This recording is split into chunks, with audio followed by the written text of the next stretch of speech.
Steve Moriarty, I believe, and then Amy Morales.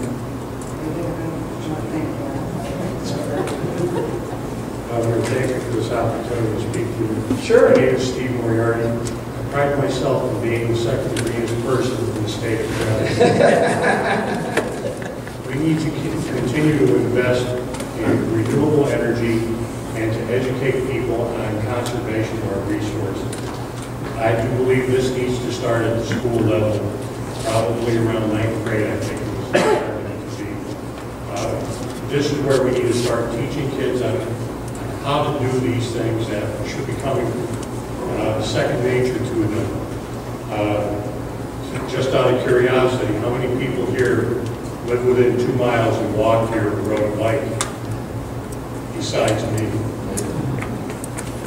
There you go. It's a mindset that we need to change.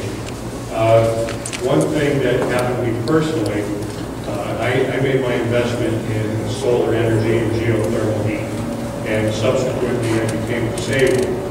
By having this investment made, even though I qualified for assistance, I don't need it.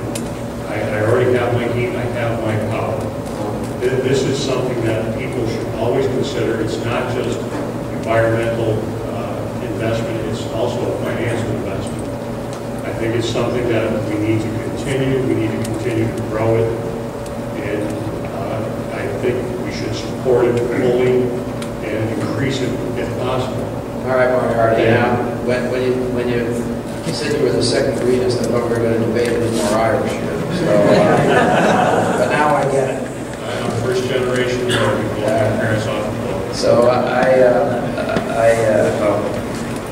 we have some stuff in common. My family names are Malloy, Egan, Fagan, Adams, Collins, Murphy, forgotten. I'm leaving somebody out. So we got a lot in common talking about Ireland, but it's a different green we're talking about. I want to say one thing to you, and you would be surprised at how much more responsive children are to the environment. Certainly much more than any of us were when we were growing up. I've been to schools, elementary schools, where kids are actively engaged in recycling, actively engaged in monitoring, with even tools, monitoring electrical use and heat in schools. One of the things I found out when I was mayor of Stamford, there's been so much tinkering in school buildings that in many cases the heating systems don't perform well because they've been changed since their original design. To get it back to the original design, you actually get better air circulation and better and lower costs and less fuel being used. So I think I'm going to disagree with you on waiting until 9th grade to start, and I'll argue that we need to start at 1st grade, and we actually need to start at home. I'm a big recycler myself.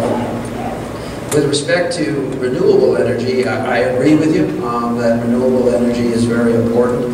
I have said one caveat to that. What we ultimately need in Connecticut is cleaner, cheaper, and more reliable energy. And we need long-term strategies for that and short-term strategies for that. You went to great lengths to do what you've done. Congratulations. First of all, I'm sorry that you have a level of disability, but congratulations on the investment that you made in your heating and energy system. We're trying to do that in the state of Connecticut.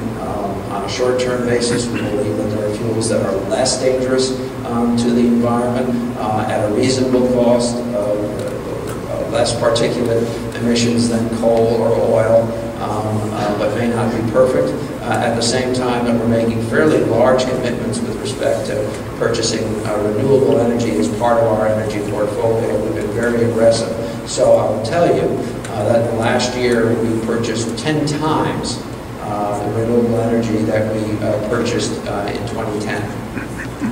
10 times. And we will continue to do that and increase our purchase of renewable energy. But we've done something which is very interesting, and I find this stuff interesting. Other people will think I'm really crazy or boring. But what we've done is we've told renewable energy suppliers, you've got to do better on the price. We're going to hold you to an auction, a reverse auction. And we're going to buy the renewable energy at the most cost-effective because we have very high energy costs here in New England that we've got to effectively lower. So I'm with you on that. I think we have a great commissioner, a new commissioner of DEEP, our Department of Environmental Protection, Energy and Environmental Protection. We had a great commissioner before him, and we are embracing this like no get out. Okay, the school part of it, I think you'd be surprised. I mean, I don't know enough about Enfield schools, but what's going on in schools at all grade levels is really quite fantastic. Thanks.